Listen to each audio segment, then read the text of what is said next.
ನಿಮಗಾಗಲೇ ತೋರಿಸಿದ ಹಾಗೆ ಏನು ಈ ಪೂಜಾ ಒಂದು ವಿಶೇಷತೆ ಇಲ್ಲಿರುತ್ತೆ. ಮೊದಲಿಂದಲೂ ನಮ್ಮ ಹಿರಿಯರು ಮಾಡಿರ್ತಕ್ಕಂಥದ್ದು ದೇವಿಗೆ ನೈವೇದ್ಯ ಸಮರ್ಪಣೆಯನ್ನು ಮಾಡ್ತೇವೆ. ಅದರದ್ದು ಕೊಠಡಿ ಇಲ್ಲಿ ಬರುತ್ತೆ.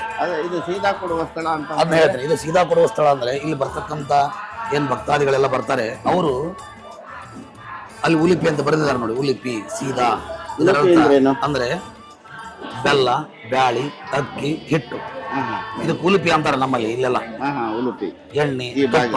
ಇದನ್ನು ಈ ಭಾಗದ ಭಾಷೆ. ಸೀದಾ ಅಂದ್ರೆ ಅದೇ ಸಾಹಿತ್ಯ. ಸೀದಾ ಅರ್ಪಿಸುವ ಸ್ಥಳ. ಏನ್ ಬಂದಿರ್ತಾರೆ ಅಂದ್ರೆ ಅಕ್ಕಿ, ಬೆಲ್ಲ, ಬ್ಯಾಳಿ ಏನ್ ಕೂಡಿದಲ್ಲೇ ಸಾಹಿತ್ಯ. ಇದೆಲ್ಲ ಸೇರ್ಕೊಂಡಿರೋದೇ ಆ ಸಾಹಿತ್ಯವನ್ನು ಕೊಡುವಂತಹದ್ದು ಸ್ಥಳ ಅಂತ ಇಲ್ಲೇ.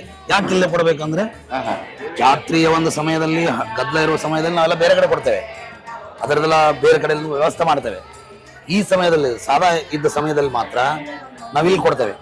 ವೀಕ್ಷಕರೇ, ನಾವು ತಾಯಿಗೆ ಏನು ದವಸ ಧಾನ್ಯಗಳನ್ನ ಸಮರ್ಪಣೆ ಮಾಡ್ತಾರೆ ಭಕ್ತಾದಿಗಳು, ಅದರ ಕೇಂದ್ರ ಉಗ್ರಾಣ ಇಲ್ಲಿರ್ತದೆ. ಏನು ಆಹಾರ ಸೇವೆ ಅನ್ನ ಸಂತರ್ಪಣೆ ನಡೀತದೆ, ಇಲ್ಲಿಂದ ಆ ವಸ್ತುಗಳೆಲ್ಲ ಹೋಗ್ತದೆ. ಇಲ್ಲಿ ಕೊಟ್ಟಿರ್ತಕ್ಕಂಥ ವಸ್ತುಗಳೆಲ್ಲ ಕಣ್ಣಿಗೆ ಕಾಣಿಸ್ತಾ ಇದೆ. ಎಲ್ಲ ನಮ್ಮ ಮಾತೆಯರು ಎಲ್ಲ ಕ್ಲೀನ್ ಮಾಡ್ತಾ ಇದ್ದಾರೆ. ಹೆಸರು ಕಾಳು ಪ್ರಧಾನವಾಗಿ ಕಾಣಿಸ್ತಾ ಇದೆ. ಇಲ್ಲಿಂದ ಸ್ವಚ್ಛ ಮಾಡಿ ಎಲ್ಲ ಸಾಮಗ್ರಿಗಳನ್ನು ಶುದ್ಧೀಕರಿಸಿ ಅದು ನೈವೇದ್ಯದ ಜಾಗಕ್ಕೆ ಹೋಗ್ತದೆ. ನೋಡಿ, ಇವತ್ತಿನ ದಿವಸ ಅನ್ನಪೂರ್ಣೇಶ್ವರಿ ಎಲ್ಲ ತಯಾರಾಗಿದ್ದಾಳೆ.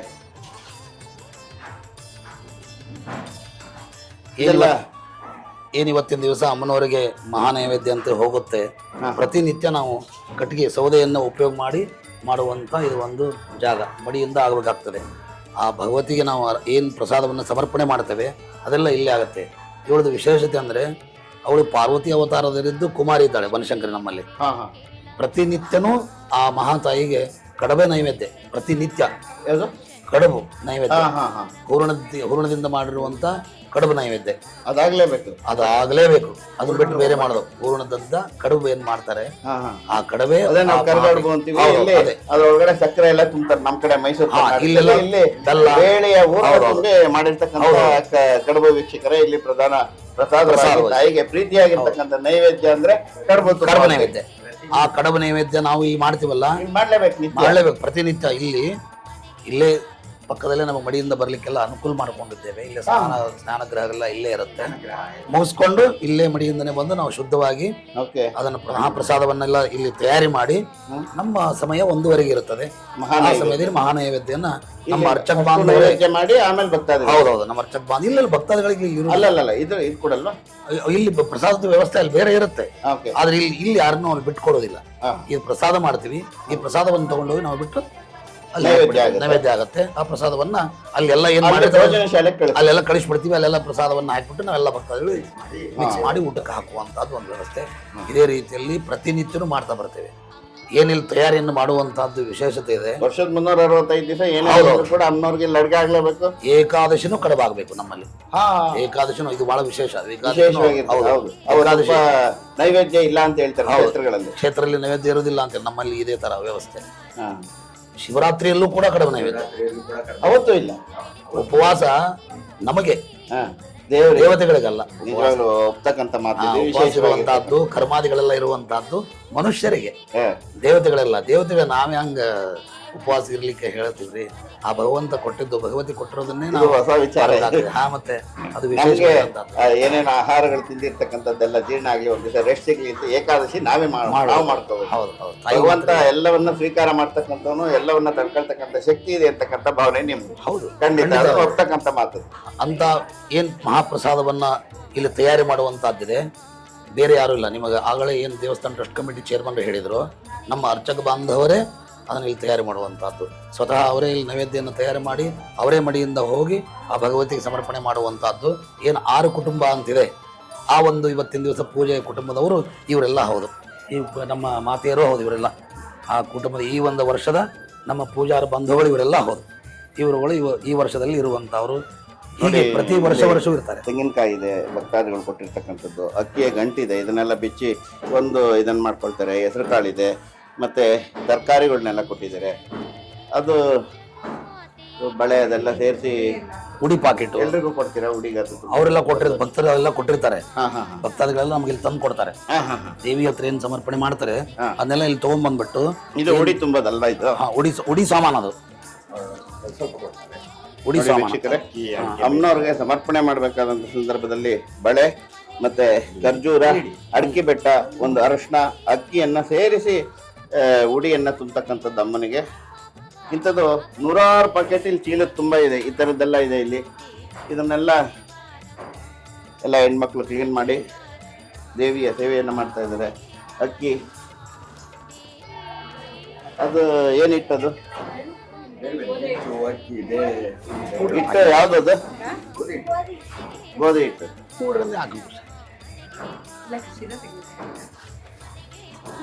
ವೀಕ್ಷಕ, ಇದು ಗೋಧಿ ಹಿಟ್ಟು. ನಮ್ಮ ಮೈಸೂರು ಪ್ರಾಂತ್ಯದಲ್ಲಿ ಈ ಕಡೆ ಎಲ್ಲಾನು ರಾಗಿ ಹಿಟ್ಟನ್ನು ಹೇಗೆ ಉಪಯೋಗಿಸ್ತೀವೋ ಹಾಗೆ ಇಲ್ಲಿ ನೋಡಿ ಇದು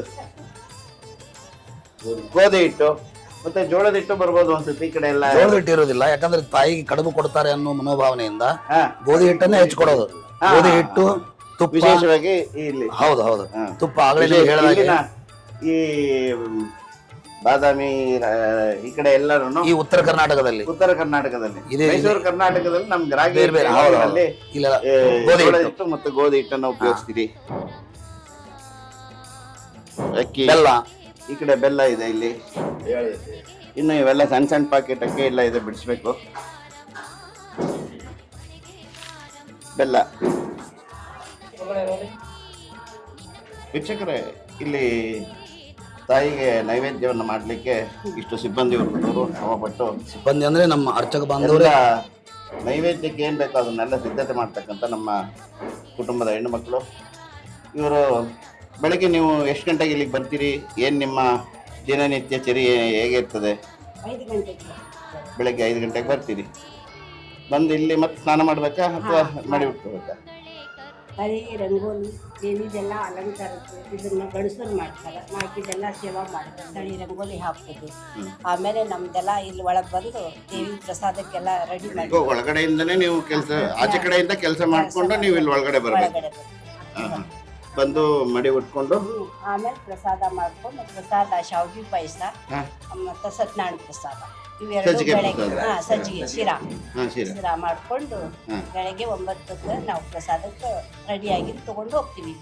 ಬೆಳಿಗ್ಗೆ ನೈವೇದ್ಯಕ್ಕೆ. ನೈವೇದ್ಯಕ್ಕೆ ಮಧ್ಯಾಹ್ನಕ್ಕೆ ಮಧ್ಯಾಹ್ನಕ್ಕೆ ಚಟ್ನಿ, ಕೋಸಂಬರಿ, ಪಲ್ಯ, ಪಾಯಸ, ಅನ್ನ, ಸಾರು, ಕರಿಗಡುಬು, ಪುರಿ, ಚಿತ್ರಾನ್ನ, ಮೊಸರನ್ನ ಇವೆಲ್ಲ ಹಬ್ಬದ ಅಡುಗೆ ಪೂರ್ತಿ ಆಗ್ಬೇಕು. ಎಲ್ಲ ಮಾಡ್ತೀವಿ. ದಿನನಿತ್ಯ ಆಗ್ಬೇಕು. ಮಾಡ್ತೀವಿ. ಏಕಾದಶಿ ಇದ್ರೂ ಮಾಡ್ತೀವಿ. ಆಕೆ ದಿನಾನು ಬೇಕ, ಕುಮಾರಿಕಾ ಇದ್ದಾಳ, ಆಕೆ ದಿನನಿತ್ಯನೂ ನಾವು ಇವೆಲ್ಲ ಮಾಡತ್ತೀವಿ. 12 ತಿಂಗಳು 1 ವರ್ಷ ಪೂರ್ತಿ ಮಾಡ್ತೀವಿ. ಪಲ್ಯದ ಹಬ್ಬ, ವಿಶೇಷ ಹಬ್ಬದ ದಿವಸ ಮತ್ತೆ ಬೇರೆ ತರಕಾರಿಗಳು ಮಾಡೋದು. ತೇರು, ಪಲ್ಯದ ಹಬ್ಬ ಇವೆಲ್ಲ. ಸಂಜೆಗೆ ಏನ್ ಮಾಡ್ತೀರಾ ನೈವೇದ್ಯ? ಸಂಜೆಗೆ ನೈವೇದ್ಯ ಇದನ್ನ ಕರೆದಿರ್ತೀವಿ, ಅವಲಕ್ಕಿ ಕಜ್ಜಿಕಾಯಿ ಪ್ರಸಾದ ಮಾಡ್ತೀವಿ. ಅವಲಕ್ಕಿ ಕರೆದಿರ್ತೀವಿ. ಅದಕ್ಕೆಲ್ಲ ಕಾಲಕ್ಕೆಲ್ಲ ನೈವೇದ್ಯ ನೀವೇ ಇಲ್ಲಿಂದ ಅಡುಗೆ ಆಗಿದ್ದೆ ಅಲ್ಲಿಗೆ ಹೋಗ್ಬೇಕು. ಗ್ಯಾಸ್ ಇಲ್ಲ? ಗ್ಯಾಸ್ ಇಲ್ಲ, ಸೌದೆಲೆ ಒಲೆ ಮೇಲೆ ಮಾಡ್ತೀವಿ. ಒಲೆ ಮೇಲೆ ಮಾಡಿ. ನೀವು ಎಷ್ಟು ಜನ ಇದ್ದೀರಿ ಇಲ್ಲಿ? ನಾವೊಂದು 50 ಜನ ಇದ್ದೀವಿ. ಅಲ್ಲ, ನೀವು ಅಡಿಗೆ ಮನೆ ನಮ್ಮ ಕುಟುಂಬದವರೇ ಇಲ್ಲಿ ಇರುವಂತಹದ್ದು. ನಮ್ಮ ಕುಟುಂಬದ ಹೆಣ್ಣು ಮಕ್ಕಳೇ ಇಲ್ಲಿ ಪ್ರಧಾನವಾಗಿ ಮಾಡುವಂತಹದ್ದು. ನಾವು ಅಷ್ಟು 6 ಮಂದಿ ಫ್ಯಾಮಿಲಿ ಎಲ್ಲ ಇಲ್ಲಿ ಇರ್ತೀವಿ. ಏನ್ ನಿಮಗೆ ಆಗಲೇ ನಮ್ಮ ದೇವಸ್ಥಾನ ನಾವು ಅಲ್ಲಿ ಆಚೆ ಕಡೆ ಏನ್ ಹೇಳಿದ್ವಿ, ವಸುದೈವ ಕುಟುಂಬಕಂ ಅಂತ ಹೇಳಿ ಇಡೀ ಕುಟುಂಬವೇ ತಾಯಿಯ ಸೇವೆಗಾಗಿ ಸಮರ್ಪಣೆ ಆಗಿರ್ತಕ್ಕಂಥ ನಮ್ಮ ರಾಜ್ಯದ ವಿಶೇಷ ಕುಟುಂಬ ಅಂತ ಹೇಳಿ ನೀವೆಲ್ಲರೂ ಸೊಸೆಯಂದರು ಏನು ಅನ್ಯೋನ್ಯವಾಗಿದ್ದೀರಾ. ಭಗವತಿ ಅವಳು ಶಾಶ್ವತವಾಗಿ ಹೀಗೆ ನಿಮ್ಮೆಲ್ಲರಿಗೂ ಅನುಗ್ರಹ ಕೊಡ್ಲಿ. ನಿತ್ಯ ಅನ್ನಪೂರ್ಣೇಶ್ವರಿ. ನಾವು ಊಟ ಮಾಡ್ಬೋದಾ? ಮಾಡ್ರಿ, ಅವಶ್ಯ ಮಾಡ್ರಿ. ಮಡಿಲನ್ನ ಹಾಕ್ತೀವಿ. ನಮ್ಗೆ ನೈವೇದ್ಯಕ್ಕೆ ಹೋಗಿ ಬಂದು ಮಡಿಲಲ್ಲಿ ಅಡಿಗೆ ಮಾಡಿ ಮಡಿಲೆ ಕೂರ್ಸಿ ಹಾಕ್ತೀವಿ. ಇವತ್ತೇನೇನ್ ಮಾಡಿದ್ದೀರಿ? ಇವತ್ತಿಗೆ ಎಲ್ಲ ರೀ, ಅನ್ನ, ಪಾಯಸ, ಚಟ್ನಿ, ಕೋಸಂಬರಿ, ಬುರುಗುರಿ, ಚಿತ್ರಾನ್ನ, ಮೊಸರನ್ನ, ಬುರುಗುರಿ, ಬಜ್ಜಿ. ನೀವೇನ್ ಅಂತೀರ? ಬುರುಗುರಿ ಅಂತೀರ? ಬಜ್ಜಿ. ಬಜ್ಜಿ. ಖಂಡಿತ. ದೇವಿ ನೈವೇದ್ಯ ಆದ್ಮೇಲೆ ನೋಡೋಣ, ನೀವೆಲ್ಲ ಅನ್ನಪೂರ್ಣೇಶ್ವರಿ ಮಾಡಿರ್ತಕ್ಕಂಥ ಊಟವನ್ನ ಇವತ್ತು ಪ್ರಸಾದ ರೂಪದಲ್ಲಿ ಸ್ವೀಕಾರ ಮಾಡೋಣ. ತಮ್ಮೆಲ್ಲರಿಗೂ ಕೂಡ ಧನ್ಯವಾದಗಳು. ನಿತ್ಯ ನಿರಂತರ ಸೇವೆ ಮಾಡ್ತಕ್ಕಂಥ ಶಕ್ತಿ, ಚೈತನ್ಯ ನಿಮ್ಮೆಲ್ಲರಿಗೂ ಕರುಣಿಸಲಿ ಅಂತ ಹೇಳಿ ದೇವಿಯಲ್ಲಿ ನಾವು ಪ್ರಾರ್ಥನೆ ಮಾಡ್ತೀವಿ. ವೀಕ್ಷಕರೇ, ಈ ಪಾತ್ರೆ ತುಂಬಾ ಮಹತ್ತರವಾಗಿರ್ತಕ್ಕಂಥದ್ದು. ಈ ಪಾತ್ರೆ ಯಾವ್ದಿದು? ಈ ಪಾತ್ರೆ ಪ್ರತಿ ವರ್ಷ ನಮ್ಮಲ್ಲಿ ಜಗದ್ಗುರು ಶಂಕರಾಚಾರ್ಯ ಪೀಠ ಮಹಾಸಂತನ ಶೃಂಗೇರಿ ಜಗದ್ಗುರುಗಳೇನಿದ್ದಾರೆ ಹಾ, ಪ್ರತಿ ವರ್ಷಕ್ಕೊಂದ್ಸರಿ ಅಥವಾ 2 ವರ್ಷಕ್ಕೊಂದ್ಸರಿ ಅವರು ಇಲ್ಲಿ ಬರ್ತಾರೆ, ಶ್ರೀ ಕ್ಷೇತ್ರಕ್ಕೆ ಕ್ಷೇತ್ರಕ್ಕೆ ಬರ್ತಾರೆ. ಬರೋದು ನಮ್ಮ ಮೊದಲೇ ಹೇಳಿರ್ತಾರೆ. ಹಾ, ಅವ್ರು ಇಲ್ಲಿ ಬಂದು 2-3 ದಿವಸಗಳೇ ಇಲ್ಲಿ ವಸತಿ ಮಾಡ್ತಾರೆ. ಅವರು ಓಕೆ. ಅವ್ರು ಬಂದಾಗ ನಾವು ಅವ್ರಿಗೆ ಏನು ಬೇಕಾಗ್ತದೆ ನಮ್ಮ ದೇವಸ್ಥಾನ ಟ್ರಸ್ಟ್ ಕಮಿಟಿಯಿಂದ ಅವ್ರು ವ್ಯವಸ್ಥೆ ಮಾಡಿರ್ತೇವೆ. ಹಾ, ಅವ್ರು ಬಂದಾಗ ಒಂದ್ಸರಿ ತಾಯಿಗೆ ಏನು ಬೇಕು ಅಂತ ಕೇಳಿಕೊಂಡು ಏನಲ್ಲಿ ಕಣ್ಣಿಗೆ ಅವ್ರಿಗೆ ಕಾಣಿಸ್ತದೆ ಅದನ್ನು ಕೊಡಬೇಕು ಅಂತ ಅನಿಸುತ್ತೆ, ಅದನ್ನು ಅವರು ಸಮರ್ಪಣೆ ಮಾಡ್ತಾರೆ. ಅದೇ ರೀತಿಯಲ್ಲಿ ಶೃಂಗೇರಿ ಜಗದ್ಗುರುಗಳು ಇದನ್ನ ಅವರು ನಮಗೆ ಕೊಟ್ಟಿರುವಂಥ ತಾಯಿಗೆ ನೈವೇದ್ಯಕ್ಕಾಗಿ ಸಮರ್ಪಣೆ ಮಾಡಿರ್ತಕ್ಕಂಥ ಪಾತ್ರೆ. ಈ ಥರ ಸಾಕಷ್ಟು ಕೊಟ್ಟಿದ್ದಾರೆ ಅವರು. ಬೇರೆ ಬೇರೆ ಈ ಥರದ್ದು ಇನ್ನೂ ಕೊಟ್ಟಿದ್ದಾರೆ ಮತ್ತು ಕೇಳ್ತಾರೆ ನಿಮ್ಗೆ ಏನು ಬೇಕು ಹೇಳಿ. ಆಗಿದ್ಮೇಲೆ ಇವತ್ತು ನೈವೇದ್ಯ ಇದರಲ್ಲೇ ತಗೊಂಡು ಹೋಗ್ತೀರಾ? ಹೀಗಾಗಿ ಇದನ್ನೇ ತಗೊಂಡು ಹೋಗ್ತೀವಿ. ಅದು ವಿಶೇಷವಾಗಿರ್ತಕ್ಕಂಥ ತಾಯಿಯ ನೈವೇದ್ಯಕ್ಕೆ ಉಪಯೋಗಿಸ್ತಕ್ಕಂಥ ಶೃಂಗೇರಿ ಜಗದ್ಗುರುಗಳು ಕೊಟ್ಟಿರ್ತಕ್ಕಂಥ ಅಕ್ಷಯ ಪಾತ್ರೆ ಅಂತ ಹೇಳಿದ್ರೆ ಖಂಡಿತ ಹೌದು. ಅಕ್ಷಯ ಪಾತ್ರೆ ನಿಮ್ಮ ಕ್ಷೇತ್ರಕ್ಕೆ. ಕ್ಷೇತ್ರಕ್ಕೆ ಅಕ್ಷಯ ಪಾತ್ರನೇ ಹೌದು. ಅಲ್ಲಿ ಶಾರದೆ ಇವಳು 3 ರೂಪ, ಮಹಾಕಾಳಿ, ಮಹಾಲಕ್ಷ್ಮಿ, ಮಹಾಸರಸ್ವತಿ ಸ್ವರೂಪ ಇದ್ದು ಕುಮಾರಿ. ಹಾ, ಅದು ಕಾಣುತ್ತೆ ಅಲ್ಲಿ ಒಳಗಡೆಗೆ. ಹಾ, ಏನಾಗಲೇ ನಿಮಗೆ ಹೇಳಿದೆ ಈ ಸೀದಾ ಕೊಡುವಂತ ಒಂದು ಜಾಗ ಅಂತ ಹೇಳಿ. ನೋಡಿ ಭಕ್ತಾದಿಗಳು ಕೂಡ ಇಲ್ಲಿ ಕೊಡ್ಲಿಕ್ಕೆ ಬಂದಿದ್ದಾರೆ, ಇಲ್ಲಿ ಇಟ್ಕೊಂಡಿದ್ದಾರೆ ನೋಡಿ. ಈ ತರ ಭಕ್ತಾದಿಗಳು ಕೂಡ ಈ ಒಂದು ಸೀದಾ ಅಂತ ನಾನು ಆಗಲೇ ಹೇಳಿದೆ, ಅಕ್ಕಿ ಬೆಲ್ಲ ಬ್ಯಾಳಿ ಈ ತರ ತಗೊಂಡ್ ಬಂದು ನಡೆದು ಬರ್ತಾರೆ. ಬಹಳ ಜನಗಳು ಇಲ್ಲಿ ಅದನ್ನೆಲ್ಲ ತಗೊಂಡ್ ಬಂದು ಅವ್ರಿಗೆ ಇಲ್ಲಿ ದೇವಿ ನೈವೇದ್ಯ ಸಮರ್ಪಣೆಗೆ ಕೊಡ್ತಾರೆ. ಈ ತರ ಎಲ್ಲ ದವಸ ಧಾನ್ಯ ಕೊಟ್ಟು ಇಲ್ಲಿ ರೈತಾಪಿ ವರ್ಗದವರೆಲ್ಲ ಹೋಗ್ತಾ ಇದ್ದಾರೆ. ಈ ತರ ಇದೇ ರೀತಿ ಇದು ಉಗ್ರಾಣಕ್ಕೆ ಸೇವೆಯನ್ನ ತುಂಬತಕ್ಕಂತ ಒಂದು ಇದು. ಹಾಗೆ ಈ ಕ್ಷೇತ್ರದಲ್ಲಿ ಏನು ಒಂದು ಅಧಿದೇವತೆ ಅಂತ ಮುಖ್ಯ ದೇವತೆ ಇರ್ತದೆ. ಎಲ್ಲಾ ದೇವತೆಗಳಿಗೂ ಬೇರೆ ಬೇರೆ ದ್ವಾರಪಾಲಕರು ಅವರು ಯಾವ ತರ ಇರ್ತಾರೆ. ಹಾಗೆ ಈ ಕ್ಷೇತ್ರದಲ್ಲೂ ಕೂಡ ವಿಶೇಷವಾಗಿ ಇಲ್ಲಿ ಸಹದೇವಿ ಅಂತ ಒಂದು ಕ್ಷೇತ್ರ ಇದೆ. ಈ ದೇವಸ್ಥಾನದ ವಿಶೇಷತೆಯಲ್ಲಿ ಏನು ನಿಮಗೆ ಅಲ್ಲಿ ಒಳಗಡೆ ಬನ್ನಿ, ನಾನು ನಿಮ್ಗೆ ತಿಳಿಸ್ತೇನೆ.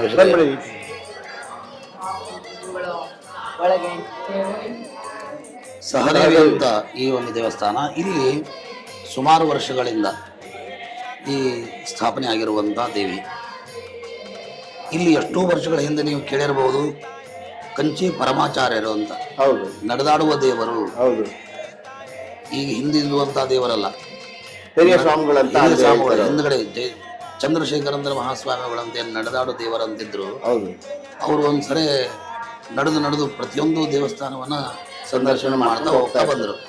ಆ ಒಂದು ಯಾತ್ರೆಯಲ್ಲಿ ಬಂದಾಗ ಅವರು ಕೂಡ ಇಲ್ಲಿ ಬಂದಿದ್ರು ಬನಶಂಕರಿಗೆ. 3 ದಿನಗಳ ಕಾಲ ಇಲ್ಲಿದ್ರು ಈ ಒಂದು ಸ್ಥಳದಲ್ಲಿ. ಅವಾಗೆಲ್ಲ ಇವು ಇರಲಿಲ್ಲ, ಕೇವಲ ಒಂದು ತಾಯಿ ಮಾತ್ರ. ಅವರು ಬಂದ ಮೇಲೆ ಇಲ್ಲಿ ಶ್ರೀಯಂತ್ರವನ್ನು ಇಲ್ಲಿ ನಾವು ಸ್ಥಾಪನೆಯನ್ನು ಮಾಡಿರೋದಿದೆ. ವಿಶೇಷವಾಗಿರುವಂಥದ್ದು. ಆ ಜಗದ್ಗುರುಗಳು ಬಂದ ಮೇಲೆ ನಮ್ಮ ದೇವಸ್ಥಾನ ಟ್ರಸ್ಟ್ ಕಮಿಟಿಯಿಂದ ಹಿರಿಯರೆಲ್ಲ ಅವರಿಗೆ ಒಂದು ವ್ಯವಸ್ಥೆಯನ್ನು ಕೊಟ್ಟು ಇಲ್ಲಿ ಆ ಶ್ರೀಯಂತ್ರನ್ನು ಕೂಡ ಅವ್ರು ಬಂದಾಗ ಇಲ್ಲಿತ್ತು ಅಂಥೇಳಿ ನಾವು ಹೇಳ್ಬೋದು. ನಾವು ತುಂಬ ಚಿಕ್ಕವರಿದ್ವಿ ಆವಾಗ ಅವ್ರು ಬಂದಾಗ ನಾವು ನೋಡಿದ್ದೇವೆ. ಅವರೆಲ್ಲ ಇಲ್ಲಿ 3 ದಿವಸಗಳ ಕಾಲ ಇಲ್ಲಿ ಇರುವುದನ್ನು ನಮಗೆ ಮಾಹಿತಿ ಇದೆ. ಆ ಒಂದು ಸಮಯದಲ್ಲಿ ಆ ಒಂದು ಶ್ರೀಯಂತ್ರ ಇಲ್ಲಿ ಅವಾಗ ಅವರಿಂದನೇ ಆಗಿದೆ ಅಂದರೂ ಪರವಾಗಿಲ್ಲ, ಅವ್ರು ಬಂದು ಹೋದರೂ ಸಾಕು ಅವರಿಂದನೇ ಹೌದು ಅಂತ ನಾವು ಹೇಳಬಹುದು. ಆ ಒಂದು ಶ್ರೀಯಂತ್ರ ಇಲ್ಲಿದೆ. ವೀಕ್ಷಕರೇ, ಕಂಚಿ ಪರಮಾಚಾರ್ಯ ಎಂದೇ ಖ್ಯಾತರಾದಂಥ ಶ್ರೀ ಇಲ್ಲಿಗೆ ದೇಶ ಯಾತ್ರೆ ಬಂದಾಗ ಈ ಜಾಗದಲ್ಲಿ ಬಂದು ವಾಸ್ತವ್ಯವನ್ನು ಹೂಡಿ ಸ್ವತಃ ಅವರು ಪ್ರತಿಷ್ಠಾಪನೆ ಮಾಡಿರ್ತಕ್ಕಂಥ ಶ್ರೀಚಕ್ರ, ಅಲ್ಲಿರ್ತಕ್ಕಂಥದ್ದು ಪೀಠದಲ್ಲಿರ್ತಕ್ಕಂಥದ್ದು ಅರ್ಚನೆ ಮಾಡಿರ್ತಕ್ಕಂಥ ಶ್ರೀಚಕ್ರ ಮತ್ತು ಇಲ್ಲಿರ್ತಕ್ಕಂಥ ಅಧಿದೇವತೆ ಸಹದೇವಿ ಅಂತ ಹೇಳಿ. ಅಲ್ಲೇ ಗರ್ಭದ ಗುಡಿ ಒಳಗಡೆ ಶ್ರೀಚಕ್ರ ಇಲ್ಲ, ಇಲ್ಲಿ ಶ್ರೀಚಕ್ರ ಸ್ಥಾಪನೆ ಆಗುತ್ತೆ. ಇದು ಯಾವ ಸಮಯದಲ್ಲಿ ಆಯ್ತು ಅಂದ್ರೆ ಸುಮಾರು ವರ್ಷಗಳ ಹಿಂದೆ ನಮ್ಮ ಹಿರಿಯರೆಲ್ಲ ಸೇರಿ ಇಲ್ಲೊಂದು ಶತಚಂಡಿ ಯಾಗವನ್ನು ಮಾಡಿದ್ವಿ. ಆ ಸಮಯದಲ್ಲಿ ಒಂದಿಷ್ಟು ಭಿನ್ನವಾಗಿರತಕ್ಕಂಥದ್ದು ದೇವತೆಗಳೆಲ್ಲ ಇತ್ತು. ಅದನ್ನೆಲ್ಲ ತೆಗೆದು ಪುನಃ ಪ್ರತಿಷ್ಠಾ ಮಾಡುವ ಸಮಯದಲ್ಲಿ ಈ ಶ್ರೀಯಂತ್ರವನ್ನು ಕೂಡ ಆ ಟೈಮ್ನಲ್ಲಿ ಸ್ಥಾಪನೆ ಆಗಿರತಕ್ಕಂಥ ಸುಮಾರು ಗುರುಗಳೆಲ್ಲ ಬಂದಿದ್ದರು. ಇಲ್ಲಿ ನಮ್ಮ ಅಗಡಿ ಆನಂದವನದ ಚಿದಂಬರಮೂರ್ತಿ ಚಕ್ರವರ್ತಿಗಳು ಆ ಶತಚಂಡಿ ಯಾಗದಲ್ಲಿ ಭಾಗಿಯಾಗಿದ್ದರು. ಹಾಗೆ ಬಹಳ ಒಳ್ಳೊಳ್ಳೆ ವಿದ್ವಾನ್ರು ಸಾಗರ ಪ್ರಾಂತದಿಂದ ಒಂದಿಷ್ಟು ಸಾಧು ಸತ್ಪುರುಷರ ಗುರುವರೇಣ್ಯರ ಸಮ್ಮುಖದಲ್ಲಿ ಶ್ರೀಚಕ್ರವನ್ನ ಸ್ಥಾಪನೆ ಮಾಡಿ ದೇವಿ ಮೊದಲೇ ಇತ್ತು. ಹೌದು, ಮೊದಲಿಂದಲೂ ಇರುವಂತ. ಅವ್ರು ಬಂದಾಗ ಕಂಚಿ ಪರಮಾಚಾರ್ಯ ಅವ್ರು ಬಂದಾಗ ಇಲ್ಲಿ ವಾಸ್ತವ್ಯ ಇದ್ದು ಅಮ್ಮನವ್ರಿಗೆ ಶ್ರೀಚಕ್ರಕ್ಕೆ ಎಲ್ಲ ಅನುಷ್ಠಾನ ಮಾಡಿ ನಿತ್ಯ ಪೂಜೆಗಳನ್ನ ಮಾಡ್ಕೊಂಡು ಹೋಗಿದ್ದಾರೆ. ಈ ತರ ಇರುವಂತಹದ್ದು ಇದು ದೇವಸ್ಥಾನ, ವಿಶೇಷವಾಗಿ ಆಲಯ ಇದೆ. ಹೌದು. ಹಾಗೆ ಈ ದೇವಸ್ಥಾನದಾದ್ಮೇಲೆ ಏನು ನಾನು ನಿಮಗೆ ಹೊರಗಡೆ ಹೇಳಿದೆ ತೀರ್ಥವನ್ನು ನಿರ್ಮಾಣ ಮಾಡಿದ್ದಾಳೆ ಅಂತ, ಆ ಹರಿದ್ರಾ ತೀರ್ಥವನ್ನು ತೋರಿಸಿದ್ವಿ. ಹೌದು. ಹಾಗೆ ಇಲ್ಲೊಂದು ಪದ್ಮತೀರ್ಥ ಅಂತಿದೆ. ಯಾವುದು? ಪದ್ಮತೀರ್ಥ ಅಂತ. ಪದ್ಮತೀರ್ಥ ಅಂತ ಇದೆ. ಈ ಪದ್ಮತೀರ್ಥದ ಒಂದು ವಿಶೇಷತೆ ಹೇಳುವುದಾದ್ರೆ ಮೊದಲಿನಿಂದಲೂ ಇಲ್ಲಿ ಯಾವ ತರ ಇದೆ ಅಂದ್ರೆ ಅದು ಪದ್ಮತೀರ್ಥ ಬಹಳ ಹಳೆಯ ಇರುವಂತಹದ್ದು. ನಾವು ಇತ್ತೀಚೆಗೆ ಎಲ್ಲ ಕಲ್ಲುಗಳನ್ನೆಲ್ಲ ಸೇರಿಸಿದ್ದೇವೆ. ಇದಕ್ಕಿಂತ ಪೂರ್ವದಲ್ಲಿ ಕೆಳಗಡೆಗೆ ಇಳಿಲಿಕ್ಕೆ ಬರುವಂತಹದ್ದು ರೀತಿಯಲ್ಲಿದೆ ಇದು. ಏನೊಂದು ಈ ಪದ್ಮತೀರ್ಥ ಇದೆ, ಕೆಳಗಡೆಗೆ ಇಳಿಲಿಕ್ಕೆ ಬರ್ತದೆ, ಗುಹಾ ಇರುವ ರೀತಿಯಲ್ಲಿ ಇದೆ. ಇದು ಮೆಟ್ಲ ಇದೆ. ನಾವು ಅವಾಗೆಲ್ಲ ಪೂಜೆ ಮಾಡ್ಬೇಕಾಯ್ತಂದ್ರೆ ಇಲ್ಲಿಂದ ನೀರು ತುಂಬಿಕೊಂಡು ಹೋಗಿ ನಾವು ಪೂಜೆಯನ್ನು ಮಾಡಿದ್ದೇವೆ. ಇಲ್ಲಿವರೆಗೂ ನೀರು ಇರೋದು? ಇಲ್ಲಿವರೆಗೂ ನೀರು. ಇಲ್ಲಿವರೆಗೂ ನೀರು. ಇವತ್ತು ನೀರು ಇದೆಯಾ? ಇವತ್ತಿನ ದಿವಸ ಅಲ್ಲಿ ಕೆಳಗಡೆ ನೀರಿದೆ. ಅಲ್ಲಿ ಕೆಳಗಡೆಗೆ ಇದು ಎಷ್ಟು ಹಿಂಗ ಉದ್ದ ಇದೆ, ಇಷ್ಟು ಉದ್ದ ಡೀಪ್ ಆಗಿದೆ ಕೆಳಗಡೆಗೆ. ಕೆಳಗಡೆಗಿದೆ ಇವಾಗ ಪೂರ ಕೆಳಗೆ ಎಷ್ಟೋ ಮೆಟ್ಲುಗಳಿದೆ ಕೆಳಗಡೆ. ತುಂಬಾ ಇದೆ. ಸುಮಾರು ಇದಕ್ಕೆ ಪದ್ಮತೀರ್ಥ ಇದೆ. ಈ ಪದ್ಮತೀರ್ಥವನ್ನ ವಿಶೇಷವಾಗಿ ತಾಯಿಯ ಒಂದು ಆಶೀರ್ವಾದನ ನಿರ್ಮಾಣ ಮಾಡಿರ್ತಕ್ಕಂಥದ್ದು ತೀರ್ಥ ಇದು. ಇಲ್ಲಿಂದನೇ ನಾವು ಎಷ್ಟೋ ಬಾರಿ ಆ ಮಷಿನ್ ಹಚ್ಚಿ ನೀರುಗಳನ್ನೆಲ್ಲ ನಾವು ತೀರ್ಥರು ಎಲ್ಲದಕ್ಕೂ ಕೊಟ್ಟಿದ್ದೇವೆ. ಇವಾಗ ಉಪಯೋಗಿಸ್ತಾ ಇಲ್ಲ. ಅವಾಗೆಲ್ಲ ಒಂದಷ್ಟು ಅಲ್ಲೇ ನೀರು ಹೋಯ್ತು ಹರಿದ್ರ ತೀರ್ಥಲ್ಲ ಅಂತ ಹೇಳಿದೆ. ಅವಾಗ ಇದೆಲ್ಲ ಹೋಗ್ಬಿಡ್ತು. ಆ ಟೈಮಲ್ಲಿ ಇದು ಹೋಗಿದ್ದರಿಂದ ನಾವು ಬೇರೆ ಬೋರನ್ನು ತೆಗೆಯುವಂಥ ಪರಿಸ್ಥಿತಿ ಬಂತು. ಹೀಗಾಗಿ ನಾವು ನಂತರ ಆ ಬೋರನ್ನು ಹಾಕಿ ಆ ಬೋರಿಂದ ನಾವು ಇವತ್ತಿನ ದಿವಸ ಎಲ್ಲ ಕಡೆಯಲ್ಲಿಯೂ ಭಕ್ತಾದಿಗಳಿಗೆ ಅನುಕೂಲ ಮಾಡಿ ಕೊಡ್ತಾ ಇದ್ದೇವೆ. ಹಾಗೆ ಪಕ್ಕದಲ್ಲಿ ನಿಮಗೆ ಕಾಣಿಸ್ತದೆ ಭಕ್ತಾದಿಗಳೇನು ನಮ್ಮಲ್ಲಿ ತಂಗ್ತಾರೆ, ಬರ್ತಾರೆ, ವಸ್ತಿ ಇರ್ತಾರೆ, ಅವರಿಗೆಲ್ಲ ಇಲ್ಲಿ ಭಾಂಡಿ ಕೋಲಿ ಅಂತ ಏನು ಭಾಂಡಿ ಕೋಲಿ. ಭಾಂಡಿ ಅಂದರೆ ಎಲ್ಲ ಪಾತ್ರೆಗಳ ಒಂದು ಇದು ಸಾಮಗ್ರಿ ಒಂದು ಕೋಣೆ. ಏನು ಭಕ್ತಾದಿಗಳು ಇಲ್ಲಿ ಬರ್ತಾರೆ ಅವರು ಮೊದಲಿಗೆ ಇವತ್ತಿನ ದಿವಸ ಎಲ್ಲ ರೂಮ್ಗಳಾಗಿರ್ತವೆ. ಈ ಥರ ರೂಮ್ ಇರಲಿಲ್ಲ, ಬರೀ ಮಂಟಪ ಅಷ್ಟೇ ಇತ್ತು. ಆ ಕ್ಷಣದಲ್ಲಿ ಏನು ನಿಮಗೆ ಆವಾಗ ನಾನು ಹಿಂದೆ ಹೇಳಿದೆ, ಜಾತ್ರೆಯಲ್ಲಿ ಬರ್ತಾರೆ ಭಕ್ತಾದಿಗಳೆಲ್ಲ ಚಕಡಿ ಎಲ್ಲ ಕರ್ಕೊಂಡಂತ, ಅವ್ರು ಇಲ್ಲಿ ಬಂದ್ಬಿಟ್ಟು ತಮ್ಮದೇ ಆಗಿರುವಂತಹದ್ದು ಒಂದು ಗುಡಾರವನ್ನ ಮನೆ ಟೈಪ್ ಮಾಡಿಕೊಂಡು ಇಲ್ಲಿ ಪಾತ್ರೆಯನ್ನ ತಗೊಂಡೋಗಿ ಅಮ್ಮನವರಿಗೆ ಕಡುಬು ನೈವೇದ್ಯವನ್ನು ಮಾಡ್ಲಿಕ್ಕೆ ಇಲ್ಲಿ ಮಾಡ್ತಿದ್ರು. ಇಲ್ಲಿ ಪಾತ್ರೆ ಎಲ್ಲ ಸಿಗುತ್ತೆ ಒಳಗಡೆಗೆ ಇಟ್ಟಿದ್ದೇವೆ. ಒಳಗೆಲ್ಲ ಪಾತ್ರೆ ಇದೆ. ಆ ಪಾತ್ರೆಗಳನ್ನ ಇವತ್ತಿಗೂ ನಾವು ಕೊಡ್ತಾ ಇರ್ತೇವೆ. ಭಕ್ತಾದಿಗಳು ಯಾರೇ ಕೇಳಿದ್ರು ಕೊಡ್ತೀವಿ. ಎಲ್ಲ ಪಾತ್ರೆಗಳು ಸಿಗತ್ತೆ. ಹೌದು. ಅವರೇ ಭಕ್ತಾದಿಗಳು ಪಾತ್ರೆ ಎತ್ಕೊಂಡು ಹೋಗೋದು ನೋಡಿದೀವಿ ನಾವು ಜಾತ್ರೆಗಳಲ್ಲಿ. ಅವರು ರೇಷನ್ ತಗೊಂಡ್ಬಂದ್ರೆ ನಿಮ್ಮ ಹತ್ರ ಪಾತ್ರೆ ಸಿಗುತ್ತೆ. ಯಾಕಂದ್ರೆ ಎಷ್ಟೋ ಜನಗಳಲ್ಲಿ ನಡೆದು ಬಂದು ಆ ತಾಯಿಗೆ ಹೌದು ತಗೊಂಡ್ಬರ್ತಾರೆ. ಅದಕ್ಕೋಸ್ಕರನೇ ನಾವು ಈ ತರ ನಮ್ಮ ಹಿರಿಯರು ಇಲ್ಲಿ ಮಾಡಿರುವಂತಹದ್ದು. ಈ ಪಾತ್ರೆಗಳನ್ನ ತಗೊಂಡು ಕೊಡ್ತೀವಿ. ಅವ್ರಿಗೆ ಯಾರು ತಗೊಳ್ತಾರೆ ಅವ್ರ ಕಡೆಯಿಂದ ಅಲ್ಲಿ ಹೆಸರು ಬರಕೊಂಡು ಯಾವ ರೂಮಲ್ಲಿ ಇದ್ದಾರೆ ರೂಮ್ ನಂಬರ್ ಹಾಕ್ಬಿಟ್ಟು ಎಷ್ಟು ಪಾತ್ರೆ ಇರ್ತಾರೆ ಅವ್ರು ಬರ್ಕೊಂಡು ಅವ್ರಿಗೊಂದು ರಸೀತಿ ಮಾಡ್ತೇವೆ. ಒಂದು ಪಾತ್ರೆಗೆ ಇಷ್ಟು ಅಂತ ಮಾಡಿ ಅವ್ರ ಕಡೆಯಿಂದ ಇಲ್ಲೇ ಕಾಣಿಕೆ ಅಂತ ತಗೊಂಡಂದ್ರೆ ಕಳೆದ್ರೆ ನೋಡಿ ಎಷ್ಟೊಂದು ಕಳೆದು ಹೋಗ್ಬಿಡ್ತಾವೆ. ಮತ್ತೆ ಪುನಃ ಜವಾಬ್ದಾರಿ ಇರ್ತದೆ ಅಂತ.